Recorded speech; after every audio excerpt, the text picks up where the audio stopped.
In the 4th year of my secret crush on Hudson, he got into another fight with the campus queen. Out of spite, the campus queen accepted the confession of a gangster from off campus. But the guy took it seriously and wouldn't let go. Terrified, she finally broke down crying at Hudson's desk, her face a portrait of heartbreak. Hudson chuckled playfully. "What's it got to do with me?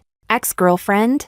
I thought for sure this time they were done for good. But after she left, Hudson suddenly turned to me. "You go flirt with that thug and keep him away from Miranda." I stared at him in disbelief, my voice trembling. "Why would I? Desk mate, didn't you say it yourself? You'd do anything for me." I froze, too embarrassed to respond. "Hudson, you read my diary?" He smirked lazily. "So what if I did?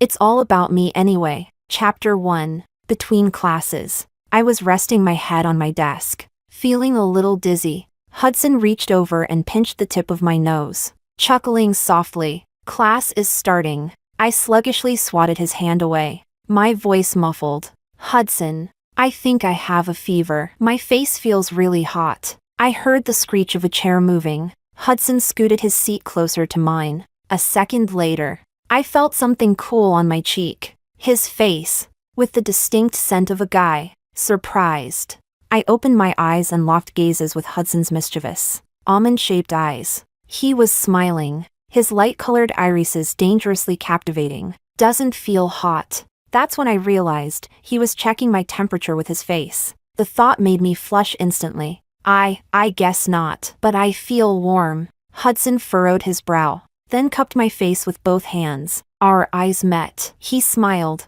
"Now it's definitely warm." Guess I was wrong a second ago. His tone had a teasing lilt, like he meant more than he said. "I probably do have a fever. I'll just go to the doctor later." I turned my face away, flustered and heart pounding. "I'll go with you. I don't trust you going alone." Before he could finish, Miranda burst in, sobbing her eyes out. Her red, puffy eyes didn't diminish her beauty. In fact, they made her look even more delicate and pitiful. "Hudson, those guys won't stop bothering me. They're trying to drag me to the pool hall." Chapter 2. Hudson stayed silent for a few seconds, then suddenly laughed. Playful, yet cutting. "What's it got to do with me? Ex-girlfriend? Weren't you the one who went looking for trouble in the first place?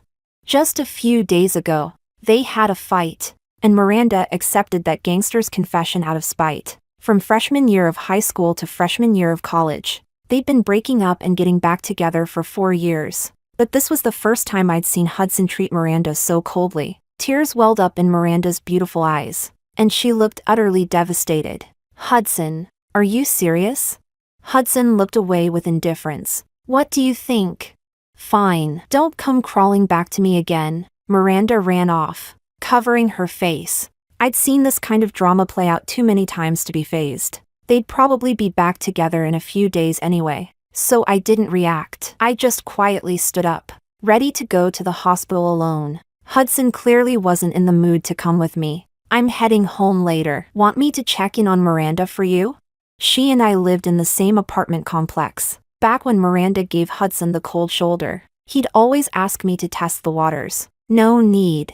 Hudson twirled his pen absent-mindedly, face unreadable. I hesitated. "You sure?" Hudson and I had grown up together. I knew better than anyone how much he cared for Miranda. That's why I'd buried my feelings deep down for so long. Not interfering, not affecting anything. That was my way of loving him. The pen suddenly slipped and clattered to the floor. A flicker of irritation crossed Hudson's face. He picked up the pen, then looked straight at me. "Ruby, how about you go flirt with that thug? Block Miranda's bad romance for her." I stared at him, stunned. My voice trembled. "Why me?" For a second, I thought I was hearing things. Hudson leaned on his hand, his tone still lazy and casual. "Kevin, you remember him, right? The guy who almost ran you over? He's the leader of that group. If you get him to fall for you, the rest will back off." A while ago, I fainted from low blood sugar on the street. Kevin had been drag racing with his friends. If he hadn't slammed the brakes in time, I might have ended up paralyzed.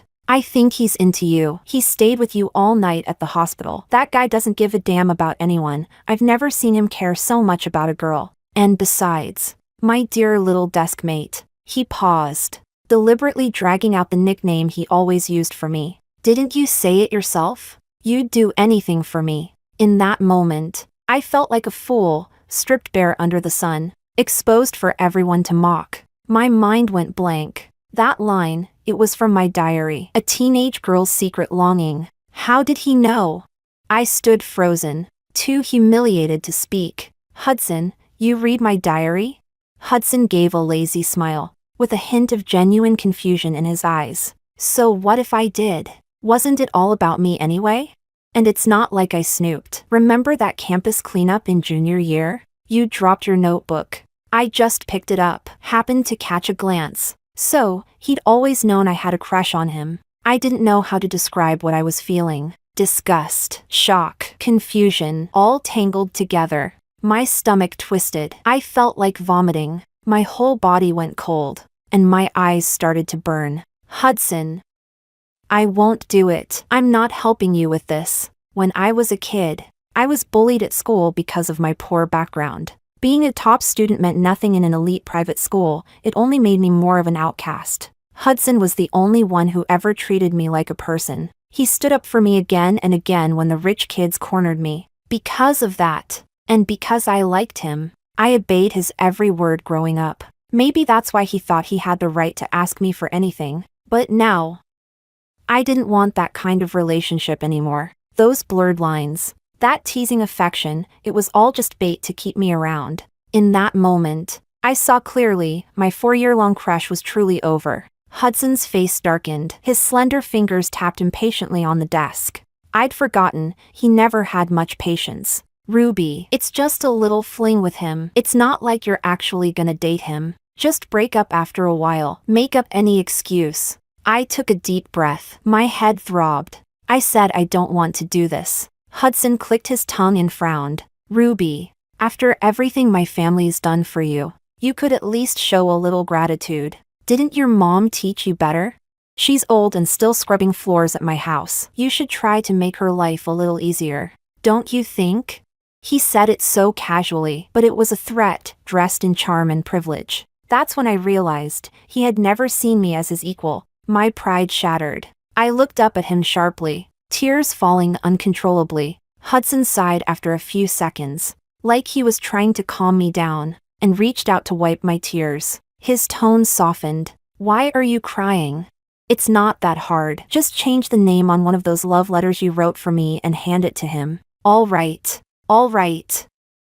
I shouldn't have brought up your family. I stepped back quickly, dodging his hand. Tears fell hard onto the floor, leaving dark stains where they hit. Hudson, I'll do it. But after this, we're done. Don't contact me again. The flood of emotions hit me like a wave. I turned and walked out without looking back. Halfway down the hallway, I realized I'd forgotten my bag. Dragging my exhausted body back, I heard Miranda's annoyed voice. Admit it, you still have feelings for Ruby, don't you? Hudson sighed. She's the maid's daughter. What could I possibly feel? We just grew up together. Of course we're closer than normal friends. There's no such thing as pure friendship between a man and a woman, especially when she's into you. My breath caught. A sharp ache shot through my chest. So he'd told her too. Miranda started crying again. Fine, then what are you gonna do? I already said, get her to date someone else. If she confesses to another guy, I'll believe you two are over. I sent her already. Seriously? Seriously, now calm down. Baby, don't start again. I didn't have the guts to keep listening. I numbly walked away. All I wanted now was to get this over with and never see Hudson again. So I left campus and headed straight to the billiards bar in the nightclub district. Noise, smoke, chaos. My cold seemed to be getting worse. Suddenly, a wave of dizziness hit me. My steps faltered. I nearly collapsed. Hey there, pretty, are you okay? A blonde guy grinned, leering. I clutched the edge of the table, frowning. I'm fine. I'm looking for someone. The blonde guy followed, grinning like a creep. Who are you looking for? Your boyfriend? What's the point? I'll keep you company instead. I shoved him hard, heart racing. Get away from me. Don't touch me. Aw. What are you pretending for? Ack. The guy was kicked to the ground, clutching his stomach in pain. I slowly lifted my head. Kevin's black eyes were cold and sharp, full of quiet menace. His narrow, fox-like eyes had a dangerous glint. He was the kind of beautiful that could cut you. Kevin shook out his wrist, then glanced lazily at me. There was still a wild edge to his aura, like a wolf just out of its cage. You came to see me? I nodded weakly. My vision was blurred with heat. My brain felt like it was burning. I barely remembered why I was here, only that I came to confess. Kevin stubbed out his cigarette and walked over. He narrowed his eyes, voice low and cold. What is it? I paused for a moment, then beckoned him closer and whispered, could you crouch down a little? Just a little, thanks. He was so tall. Looking up at him was exhausting. My vision was starting to double. Around us, people all sucked in a sharp breath, staring at me like I was crazy. Is she nuts? Who does she think she is? Ordering Kevin around? No way the boss listens to some girl. She doesn't look too bright. Maybe she's an idiot. I didn't even register what they meant before the chatter suddenly stopped. Kevin obediently dropped to one knee, his voice calm. Is this low enough? For a heartbeat. The air went still, then the crowd erupted in a chorus of shocked exclamations. But I had no time to process why they were so worked up. My whole body was burning up. Breathing was getting hard. I slapped my head, forcing the words out with effort. Kevin. I like you. Let's date. This is a love letter for you. I hope you'll take it. My movements were clumsy as I pulled a pink envelope from my bag and slowly handed it to him. Kevin took it coolly, tore it open. The next second, he stood up, lifting his eyes to me. Miss, can you explain why the love letter you gave me has someone else's name in it? Hudson, who is that? Crap, I forgot to change the name. I felt like a video game character stuck on pause. I braced myself, trying to improvise, but my fevered brain was mush. No matter how hard I tried, I couldn't think of a plausible excuse. Kevin raised an eyebrow slightly, expressionless, gesturing for me to continue. At 188 centimeters, he looked down at me from above, his presence overwhelming. My guilt spiked, and I blurted out nonsense. Mistake. Sorry. I'm sick. I wrote it wrong. Then. I don't want to give it to you anymore. Give it back. Give it. Hey. I stood on tiptoe, trying to snatch the letter back. My movements too rushed. Already weak, I lost my balance and fell to the floor. Everything went black. I fainted. Chapter 3. The sharp smell of disinfectant stung my nose. I frowned and opened my eyes. A white hospital ceiling, blue and white blanket, and 4 in the back of my hand, and Kevin sitting by the bed. My gaze froze. Memories of my humiliating stunt flooded my brain like a triggered switch. God, what stupid thing had I done? I pressed my lips together, forcing an awkward smile. Want some water? Kevin twisted open a bottle of mineral water and slipped a straw inside. I took it with both hands and murmured a quiet thank you. Silence returned. Kevin watched me quietly, his eyes unreadable. Under his stare, my scalp tingled. Rumors about him flashed through my mind. Cold-blooded, reckless in fights, filthy rich. I'd heard the last person who offended him had only posted a few comments about him on the school forum and disappeared from Beijing the next day. I shuddered, my heartbeat growing heavier. About yesterday, my confession to you was actually. I gathered my courage, scrambled off the bed, and bowed deeply. Confess and hope for mercy. I accept. Huh? I stared at him, still bent at 90 degrees. No, wait. Let me finish explaining. I said. I accept. Kevin interrupted me again, face impassive. I blinked at him, my brain overheating like a fried CPU. Kevin tilted his head, a smile tugging at his lips. You confessed to me, right? Yes. Don't I have the right to accept your confession? Of course. That's not what I meant. Then everything's proper, isn't it? What's the problem? I fell silent. There was no problem, yet somehow everything felt like a problem. Kevin paused, then spoke lightly. Or are you playing with me? I jolted, shaking my head frantically. If it hadn't been for fever and delirium, I'd never have dared provoke him. Good, then we're in a relationship now. You're serious? I hesitated again and again. The whole thing felt surreal. Kevin's smile deepened. You've fainted in front of me twice. I was afraid if I didn't accept, you'd really use it against me. I wanted to crawl into a hole and die of embarrassment. I pulled the blanket over my face, pretending to be dead. How could one person socially self-destruct so many times? A low chuckle reached my ears, making my face even hotter. I gave up and burrowed fully under the blanket. Kevin stood up and, through the blanket, rubbed my head. I'm going to get your medicine. Wait here for me. I stayed curled up like a turtle. Chapter 4. Just a few seconds passed before the sound of the door opening and closing echoed again. I peeked my head out, puzzled. That was quick. You're back, Alria. My smile froze the moment I saw who it was. Hudson? What are you doing here? Hudson paused, his expression darkening. Who did you think it was? I didn't answer, just looked at him in silence. After all these years of knowing him, it was the first time I felt like there was nothing left to say. It wasn't that we didn't have anything we could talk about. I just had zero desire to say anything at all. Hudson walked over in long strides, his face clouded with anger. Ruby, where the hell did you go yesterday? You didn't answer your phone or reply to my messages. You weren't at the dorm. Not at home. I nearly went crazy looking for you. You had a fever and still went out alone. Even if you're mad at me, there's a limit to how far you can push it. His agitated voice caught me a little off guard. In my memory, Hudson had always been laid back and indifferent toward everything. Except when it came to Miranda, I'd never seen him get genuinely angry before. If this had happened before yesterday, I might have secretly felt happy, thinking this was proof he cared about me. But now, all I could think about was why I hadn't heard a single message alert on my phone. I'd saved up 3 months to buy that phone. It better not be broken. I turned and fumbled for it by the bed, my tone indifferent. Where I went, don't you already know? I went to confess to Kevin, just like you asked. Hudson was choked silent by my words for a moment. He seemed to realize he was the one who had caused me to go missing while sick in the first place. Irritated, Hudson rubbed his brow, his tone softening in compromise. Fine. It's my fault, okay?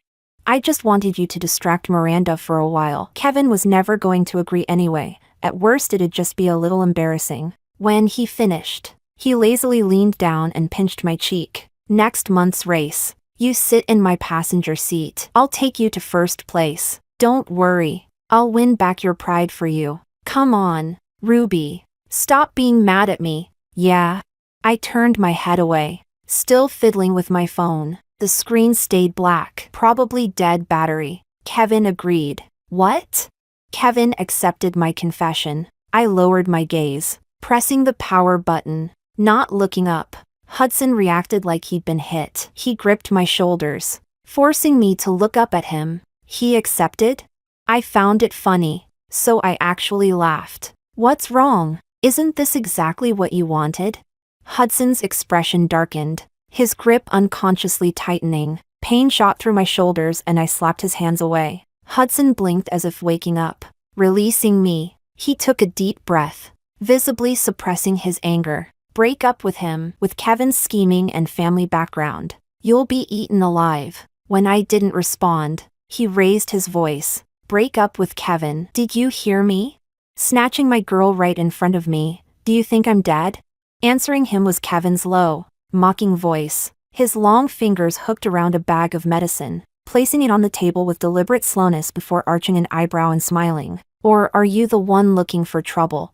The words were light, almost casual, but the chill they carried was bone deep. Hudson's face was grim, his black eyes swirling with emotions I couldn't read. Kevin, Ruby isn't like us. She can't handle this. For my sake, pretend yesterday never happened. Don't take it seriously with her. Kevin gave a faint laugh, lifting his gaze to him. You overestimate yourself. Your so-called face means nothing to me. And besides, what position are you in to demand that my girlfriend break up with me?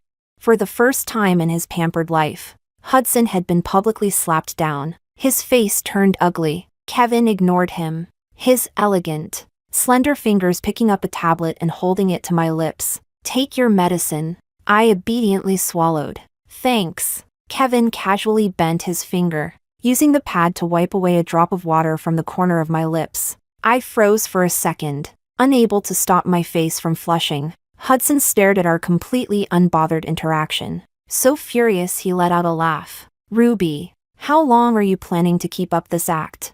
Don't try these little games to get under my skin. You know they never work on me." I covered my ears and turned to Kevin. "Do you hear that? Sounds like a dog barking. It's so annoying." Kevin's lips curled into a smirk. "I think I hear it too." The next second, Hudson stormed out, slamming the door behind him. Chapter 5. After that day, Hudson and I entered a Cold War. More precisely, he deliberately started ignoring my existence. I didn't get it. I helped him solve the problem. So why was he the one angry with me?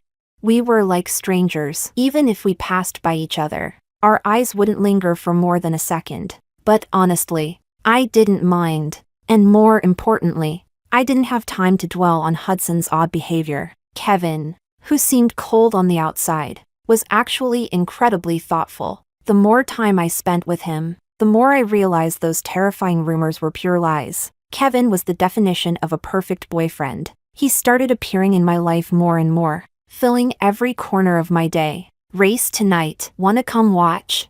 Kevin placed my breakfast in front of me, glancing sideways at me. The zipper of his black windbreaker was pulled up to his chin. His features were sharp, and the tiny tear mole beneath his right eye was strangely captivating. "I think I'll pass." I'd been to one of those rich kid gatherings before with Hudson. It was all champagne, noise, and luxury. I had stuck out like a sore thumb, an ugly duckling among swans, forced to endure endless stares and judgment. "But I want you there with me." Kevin spoke softly. The tips of my ears quietly turned red. Kevin was always like this, dropping direct lines of affection so casually. "Class is starting. I should go." "All right." Kevin gave a lazy, lopsided smile. Chapter 6. By the time Kevin and I arrived, the mountaintop was already buzzing with energy. A few guys rushed over, all grinning and teasing, offering me tea and water like attendants. "Whoa, is this the lady boss? Nice to meet you. Sis-in-law." "Sis-in-law, we've heard a lot about you." Kevin raised a leg and kicked one of them. "Don't scare her." "Hi," I said, holding the cup and smiling. Their attitude toward me was warm, completely different from Hudson's arrogant circle of rich boys. "You wait here. I'm gonna go change," Kevin said gently. I nodded and found a quiet corner to sit down. "Hey, isn't this Hudson's little housemaid? Did Hudson show up today?" "Yo, Hudson, your little maid snuck into our club. Come collect her." I froze on the spot, embarrassed and at a loss for what to do. For a second, it felt like I'd been thrown back into those days, mocked, small, out of place. Instinctively, I began to stand and leave, but a hand firmly grabbed my arm. I turned and found myself locked in Hudson's dark, unreadable gaze. "What are you doing here? Looking for me?" A knowing smirk played at the corners of Hudson's lips. I flung off his hand and spoke clearly. "I didn't come for you." Hudson didn't believe a word of it. Instead, he looked even more intrigued, his smile deepening. "Ruby, come here." The moment I heard Kevin's voice, I felt grounded again. I ran to his side without looking back and whispered, "I didn't know Hudson's friends would be here. They saw me and assumed I came for him." Hudson's smile stiffened. His chest twisted with a surge of indescribable emotion. He didn't even understand it himself, just that he couldn't stand the way Ruby looked at Kevin, couldn't bear watching her walk away with him. Miranda showed up, just in time to see Hudson staring intensely at Ruby's back. Her hands clenched, her face turned pale. Kevin let out a low and took my hand. The hostility in his eyes vanished the moment he saw me. "My bad. I should have checked who was gonna be here. I didn't mean to put you in an awkward spot." His eyes swept coldly over the guys who had been joking earlier. A wave of pressure spread from him like wildfire. "Wait here. I'll take you home in a bit." Kevin shrugged off his jacket, walked to the car, and opened the door. With a smooth drift, his black supercar blocked the only road down the mountain, coming within inches of smashing into Hudson's new ride. Hudson was forced to brake hard. Kevin tapped the horn once, casually raising his brow, arrogant and relaxed. The picture of provocation. Want a race? From the sudden stop, Hudson almost slammed his head into the steering wheel, and just like that, the fury inside him exploded, and Kevin was already pouring gasoline on the fire. So what? Scared to race me? Showing up just to run away?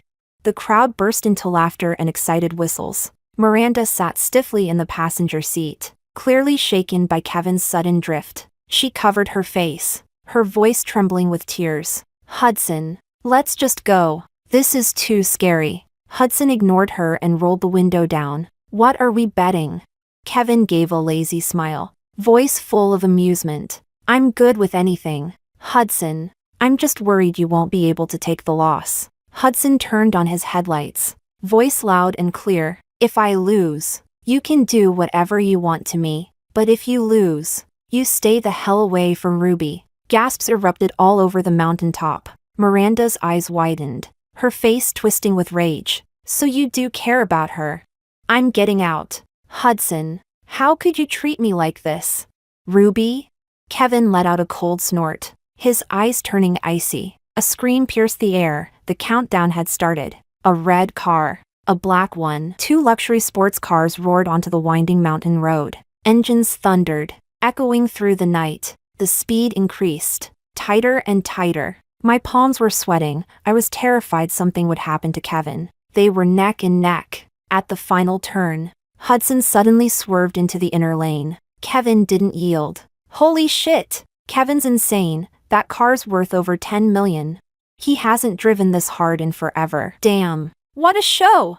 Hudson must have thought Kevin would back off. The two cars nearly kissed, sparks flying as their doors scraped. Kevin suddenly floored it and crossed the finish line first. The crowd roared. Then came the sound of a violent crash. Among the chaos, Hudson's face was pitch black. He glared at Kevin and threw over his car key. The car's yours. It was an unspoken rule in the club. The loser gives up their ride. Kevin didn't take the key. His voice was cold. Apologize to my girlfriend. You and your friends. The atmosphere shifted, tense, electric. Who called her the little housemaid? Step forward, or I'll drag you out myself. He lit a cigarette, letting the flame flicker in the darkness. His eyes swept across every face. Come on, man. We're all friends. It was just a joke. Public apology? That's humiliating. They were drunk, seriously. Someone tried to smooth things over. Kevin's lips curled, but his eyes stayed deadly cold. All right. Then you kneel and apologize for them. Right here, to my girlfriend. The crowd went dead silent. Kevin was dead serious. I squeezed his palm gently, giving him a look. Let it go. Kevin pulled me into his arms and leaned down to whisper in my ear. What are you afraid of? I've got your back. I stared at him blankly, my heart skipping a beat. It was the first time I truly understood that when you like someone, you can't bear to see them wronged, not even a little. Kevin's family had deep roots in Beijing, with power across both legal and underground circles. When the others saw Kevin was serious about making them apologize, they all obediently came over and said sorry to me. Hudson was the last one. He looked at me deeply, the emotions in his eyes unreadable. Miranda was off to the side, throwing up violently while clutching a tree. He didn't spare her a single glance. I looked away and turned to Kevin with a smile. Let's go home. Kevin tilted his chin slightly. There's still one more left. I don't care anymore. Hudson wasn't worth my attention. I didn't even feel pity for Miranda anymore. Chapter 7. Dorm Stairwell. Hudson blocked me at the stairs. His face was dark, and the air around him felt heavy. You and Kevin, are you serious? Yeah. I had no intention of saying more than necessary. Suddenly, Hudson's emotions spun out of control, completely unprovoked. You've known him for what? 5 minutes? And now you're going out late with him like it's nothing?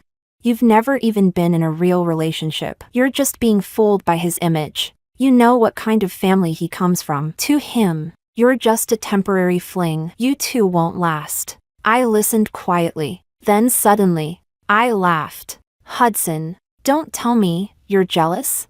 His throat bobbed, and I caught a flicker of hesitation in his eyes. What if I am? Would you break up with him? I thought of all the years I spent pining after him, hiding my feelings like a secret I was ashamed of. My eyes stung with heat. I sniffled softly and replied in a low voice, Hudson, don't be pathetic. And Kevin respects me. He's 100 times better than you. Hudson reached out to block my way again, his voice rough and hoarse. Ruby, all these years you've been by my side.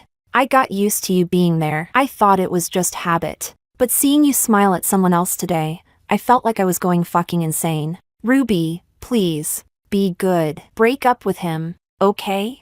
I looked at him coldly, and replied, word by word, no, Hudson, like I said before, your kindness, I've already repaid. From now on, let's not keep in touch. And another thing, don't call me Ruby again. Kevin wouldn't like it. His eyes turned bloodshot, and his voice grew harsh. Kevin, don't say that name to me. Then suddenly, as if he thought of something amusing, he chuckled. Ruby, what if Kevin finds out your so-called confession was all a misunderstanding? Think he'll still like you? Think he'd come after you for revenge? I looked up at him in disbelief, shaking with rage. Hudson, are you threatening me? Hudson smiled like a bastard. Ruby, if you break up with him now, it's still not too late. Otherwise, I'll just have to do it for you.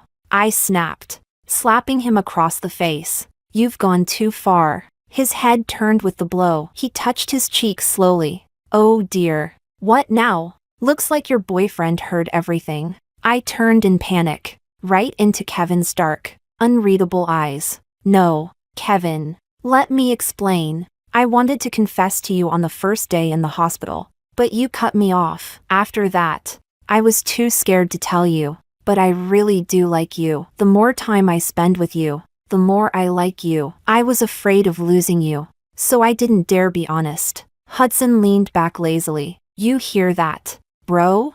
She didn't even like you when she confessed. You've been played. The next second, Hudson was yanked up by the collar and slammed hard to the ground. Kevin crouched down, fisting his hair and smashing his head into the grass again and again. Listen up, bro. She said she really likes me. Chapter 8. Medical Room. I carefully dabbed iodine on Kevin's hand. He'd gone in too hard. I couldn't stop him. He'd even split the skin on his own knuckles. It took the security guard stepping in before Kevin calmed down. Kevin sat in silence, watching me, his expression distant. A sour ache spread through my chest. I knew I was in the wrong. Had no face to argue. No matter what. At the start I deceived you. I'm sorry. If you want to break up, I won't object. If you want revenge, I deserve it. Kevin gripped my chin and kissed me, fierce and deep. Break up?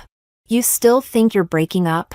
His tongue tangled with mine, our breath heating up. My knees went weak and I collapsed onto his lap. I'm not. Kevin buried his face in the hollow of my neck, teeth grazing and licking the soft skin there. Not everyone's blind and stupid like Hudson. I'm the one who knows best whether your feelings are real. I know you're falling for me, little by little. As long as you can love me, that's enough. Baby, do you know I've been waiting for you? Waiting for you to finally look back at me?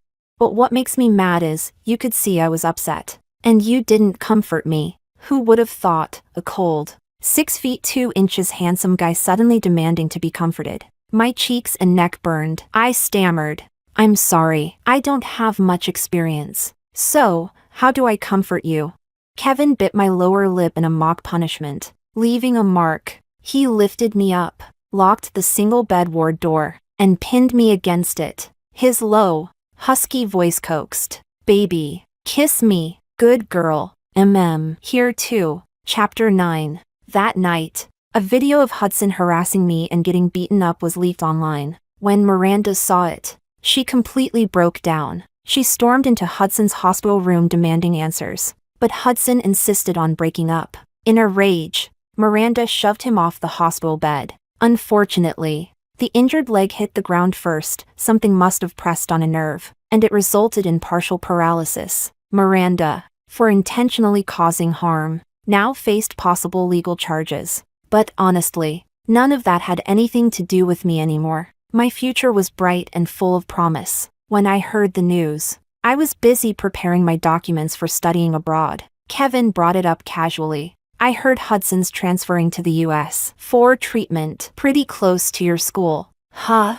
I held back a laugh and played along on purpose. Oh, really? Then maybe I'll go visit him sometime. After all, we were classmates once, and his family did sponsor me back in the day. Sure enough, I hadn't even mentally counted to 3 before I was lifted into the air and wrapped in blankets. Kevin leaned over and pinned me beneath him. Why don't you tell me exactly, when do you plan on visiting him?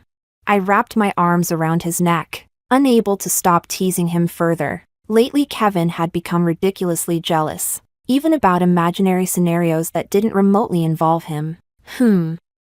I'm thinking I'll go right after I get off the plane. My Ruby is impressive. A whole transatlantic flight and still has energy to go visit your ex?